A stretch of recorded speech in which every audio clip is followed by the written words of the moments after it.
Nick Kari Ball, but everyone knows him as TakeOff. He was a member of the Grammy-nominated trio called Migos. TakeOff was just 28 years old. Police say the shooting happened early this morning after a private party at a bowling alley in Houston.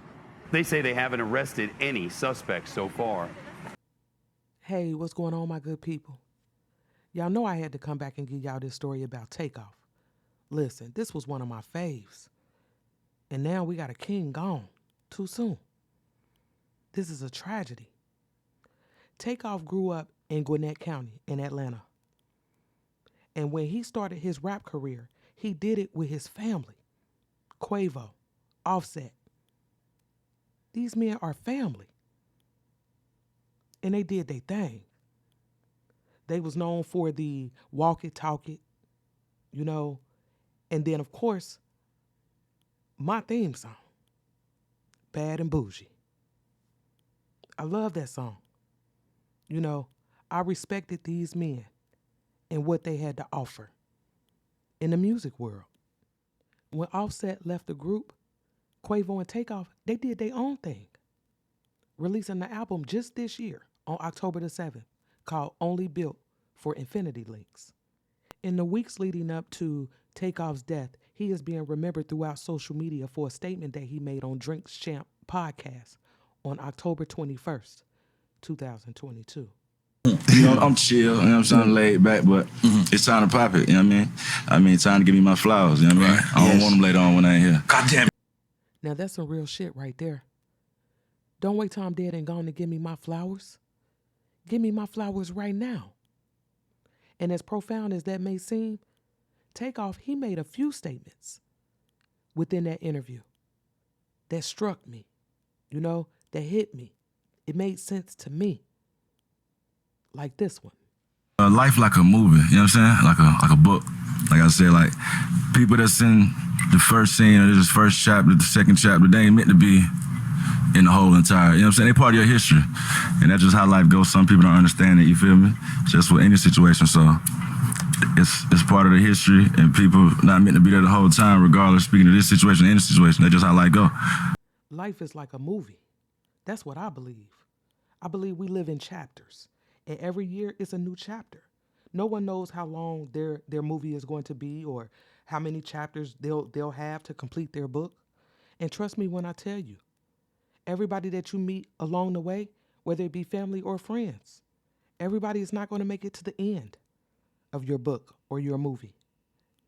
TakeOff made it to the 28th chapter, and he accomplished a lot along the way. And that's why it's important that we live life to the fullest with no regrets. And that's exactly what TakeOff did. So let's look at the events that led up to TakeOff's final chapter. Just hours before TakeOff's murder, Quavo could be seen riding around Houston. Now, TakeOff's not with him, but yet Quavo, he with his partners. They kicking it. Look at him.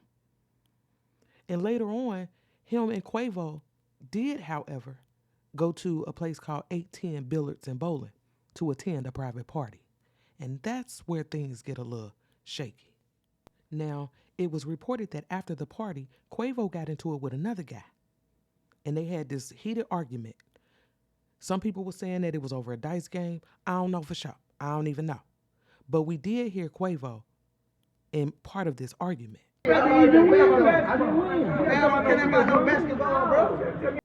Shortly after, shots rang out.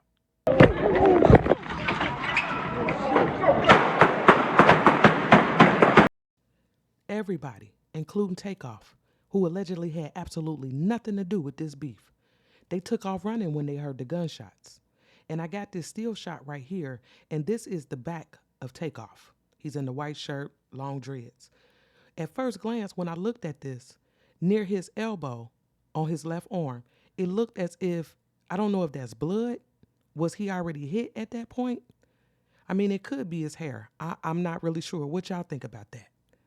All we do know is that when the gunshots stopped, TakeOff laid dead in front of the bowling alley. Take. This morning at about approximately 2:34 a.m., officers received a call of a shooting in progress. Officers arrived there shortly thereafter. The location is in the downtown location, the billiards bowling alley located at 1201 San Jacinto Street here in the downtown area. Once officers arrived, they came upon a male who was deceased. That male has been identified as Kersnick Ball, better known as TakeOff. Yeah. Now we learned that there were multiple shooters. Not one, multiple. So we don't know who fired the fatal shots at TakeOff. But then they captured this guy right here in a screenshot with his gun drawn. So, I mean, we know he out there shooting. But did he kill TakeOff?